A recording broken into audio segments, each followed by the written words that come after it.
La hora final es una especie de crónica de la captura de Abimael Guzmán. ¿Cómo es que llegas al proyecto? ¿Cómo es que decides meterte en esta que es tan distinto, también fácil a las cosas que has hecho antes? Ajá. A ver, por un lado era un tema en general, todo este tema de la guerra interna, de cómo Sendero le declara la guerra al Estado peruano y en fin, que es con lo que yo he crecido, ¿no? Toda mi niñez y adolescencia ha estado obviamente impregnada por todo esto. Entonces era un tema que siempre me había interesado y que lo tenía de hecho junto con el Evangelio como dos proyectos que quería hacer en algún momento. Desde el comienzo de tu carrera. Desde el comienzo, ¿no? Entonces cuando ya, digamos, las condiciones eran un poquito más favorables, me metí al Evangelio, pero también es verdad que cuando acabé el Evangelio dije, no vuelvo a hacer una película así de grande si no tengo mucho más presupuesto, porque de verdad fue una locura lo del Evangelio.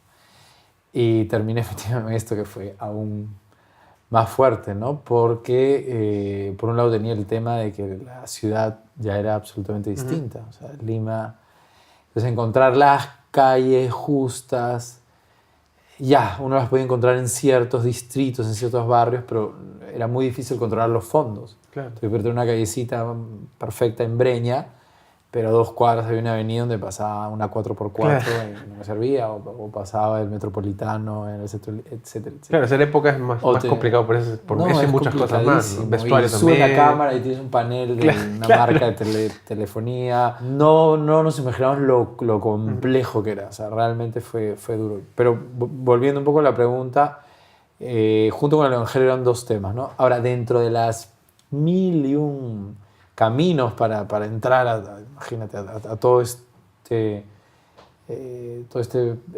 tema tan complejo, encontré, ¿no? en un documental de Judith Vélez la historia de estos 2 agentes, que me pareció súper cinematográfica, ¿no? 2 agentes que se llevan mal, que se caen pésimo, que la chica lo detesta al pata y que tienen que fingir ser enamorados. Para además tener quizás la misión más difícil que pueda tener uno, que era desarticular la cúpula de Sendero que captura a Guzmán. Entonces, Es una trama, una película ya desde ahí. Está, yo decía, es potente, ¿no? Aparte, están pues 6, 8, 10 horas en una banca, en un parque, cogidos de la mano, mirándose como tarados, enamorados, y no se aguantan. O sea, tenías para jugar ahí. ¿Qué tanto tienes que ser fiel a los hechos? ¿Qué tanto puedes tener libertad? O sea, ¿dónde está Yo la me tomo la línea? libertad en el sentido de que, como te decía, la trama policial es muy cercana al camino que tuvieron los agentes. Obviamente fueron 2 años intentar resumidos en una película. Es posible. Pero estamos, digamos, los hechos principales, las casas, determinados personajes que los fueron llevando a otras pistas. El clima político-social del momento está ahí. En todo caso, espero que se sienta, ¿no? Que se haya retratado un poco lo que vivimos. Tercero, las instituciones son las que son. El GEIN es el GEIN, el SIN es el SIN, el Congreso es el Congreso. Pero ya los personajes, el personaje que encarna a Pietro Civile, que es Zambrano, y el que encarna Nidia, que es Gabriela, son personajes que yo he ido recolectando de todas estas entrevistas y conversaciones y lecturas estos 2, 3 años. Y sí, ahí tengo 2 personajes en los cuales exploro mucho las cosas que han vivido, pero he ido cogiendo y armando una historia que a mí me interesaba contar, ¿no? Que es un poco lo que más me interesa como director, ¿no? En el Evangelio también hay un tema policial, hay un tema pero me interesaba explorar un poco los dramas humanos, ¿no? Los conflictos internos. Y en esta película sucede lo mismo. O sea, más allá de la captura, está el rollo, por ejemplo, de Zambrano, que la exmujer se quiere de viaje con el hijo es adolescente. En esa época no era que cogías o pedías una tarjeta de crédito y te la dan y cogías un pasaje, era casi ya perderlo, dejarlo de ver por mucho tiempo. Entonces la relación con la otra gente, con la exmujer, con el hijo, ella con un familiar. Entonces, un poco ese universo íntimo ese es el que también me interesa explorar. Claro. Y a mí me interesa mucho también el género, ¿no? O sea, porque no es...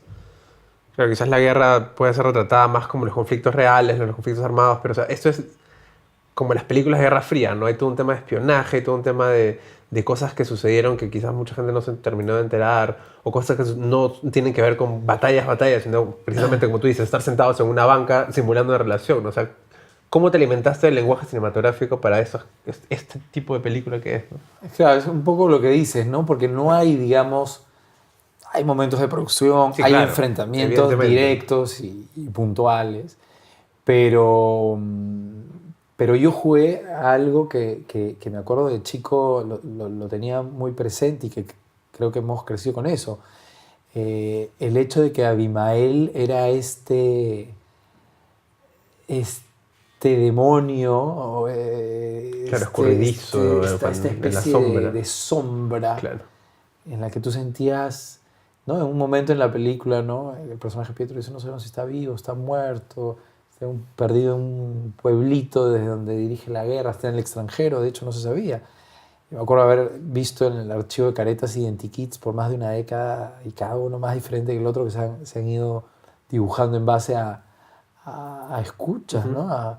Y Claro, no había un rostro no, fijo no había un tampoco. rostro. Entonces creo que todo eso generaba que el mito de Abimael fuese aún más fuerte, ¿no? Entonces lo he tratado de esa manera, ¿no? La presencia de Abimael está en volantes, afiches, grafitis, en la iconografía senderista, en las pintas, ¿no? Esa sensación de que no esté en ningún lado y a la vez está en todos lados, ¿no? Claro. Que por un momento Sendero lo manejó bien, creo que la soberbia de Guzmán de sentir que ya estaba listo para lo que ellos llamaban, ¿no? El equilibrio estratégico de poder enfrentarse de igual a igual. Creo que ahí tuvo un error de cálculo, pero claro, ¿no? De repente había un ataque en una comisaría en Barrios Altos y un coche bomba en Villa María del Triunfo y volaban unas torres y mataban a un juez. La Claro, ciudad están está todos lados. tomada. Sí, claro. Y en realidad eran destacamentos de 3 4. O sea, en realidad habían participado 15 personas. Pero tú sentías, la ciudad está... Entonces, toda esa sensación he querido transmitir, ¿no? Y claro, el trabajo de ellos, a diferencia del servicio de inteligencia, que más gente agarraba hasta que dijera, ¿no? Claro. Era un trabajo muy paciente y silencioso, ¿no? ¿Estás contento con la película? Estoy contento, sí. De hecho es bien loco porque vas armándola de a poco, Claro. ¿no? Entonces, sobre todo si la escribes. El rodaje fue, como te digo, muy duro. Luego se editó, en el primer corto estaba contento y de ahí la película, ¿no? Me acuerdo, vino esta editora chilena, francesa, Daniel Filios, que es súper capa. Y claro, está nervioso, ya venía a Perú exclusivamente a editar, Claro. ¿no? Entonces... y me acuerdo que vio un corte y yo, ¿no? Tratando de decirle, es un primer corte. Y acabó y me dijo, no, tranquilo, acá dentro hay una buena película. Y cada etapa va a mejorar, pues, ¿no? Claro. Vas Es un proceso largo, entrando, ¿no? es un proceso. Y se va a terminar de construir cuando la vean también, ¿no? Claro, El público termina de construir la película en su cabeza. totalmente, ¿no? Eso es una de las cosas más pajas, ¿no? Por ejemplo, igual, ¿no? En el Evangelio, acá y fuera, ¿no? Cuando la estrenamos en Francia o en fin, en los festivales, las lecturas que podían tener, ¿no? Cosas que de repente tú no has pensado, ¿no? Claro. Y como tú dices, ya cada uno termina de armar la película y hacerla suya, ¿no? Yo creo que ya ahí, después del 14 de septiembre, la película la sueltas y viajas Vivirás sola, sola. ¿no?